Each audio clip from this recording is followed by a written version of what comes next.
in late June, we'll be traveling to England and specifically the Cotswolds. We were there in 2022. Kristen and I were on that tour.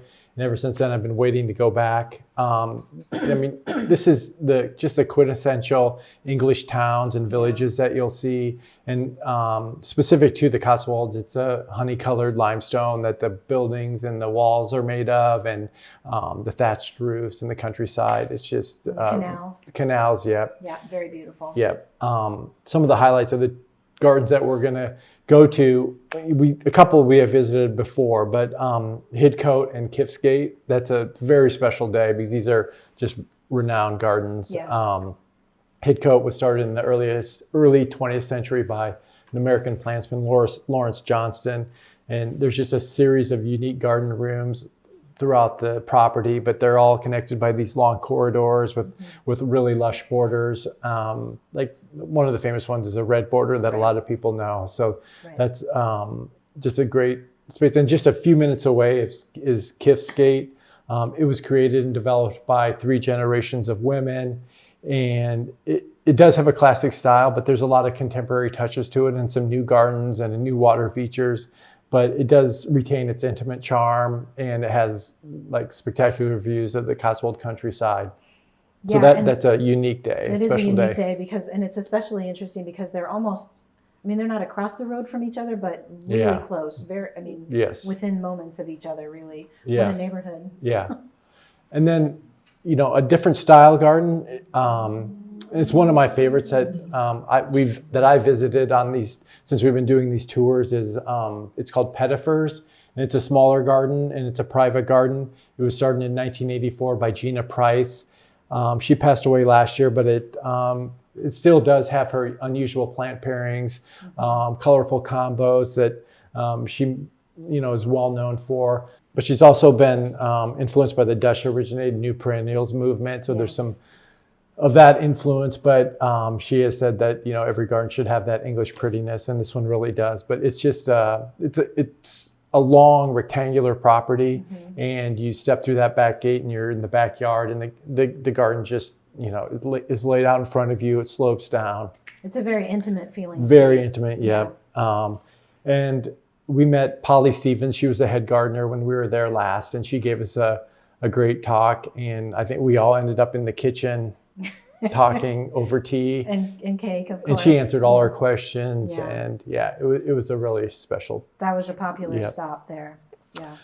Another favorite was Hanam Court, and they're well known for their just bold, huge formal topiary yews that were just fascinating. When we were there, they were trimming them. It was very fascinating, but they are just great backgrounds for the more wild plantings, a little bit of roses and pansies and lilacs. But also kind of pruned into some really whimsical shapes as well. Yeah. But they really anchor those plantings beautifully. And there's an orchard and a woodland walk and a Victorian stumpery. So it's just, there's a lot going on. There is a lot there. I remember seeing you way up on the hill. That's true. You and 2 travelers. We hiked up into the orchard. Yeah. And then you got a really great view of that walled garden in front of behind the house there. Yeah, it was really nice. Another public garden that we're going to visit is Sudley Castle. It's the last home of Henry VIII's 6th wife, Catherine Parr. You can tour the castle and the church, but make sure you leave time for the gardens because there's like 10 different gardens on the property, and there's ruins that have been incorporated into the gardens. It's just magnificent gardens. They just kind of sprawl out around the castle. And there's a beautiful rose garden there. Rose garden, and all kinds of interesting, borders and topiary. And a lot of history in the castle if you want to do that tour.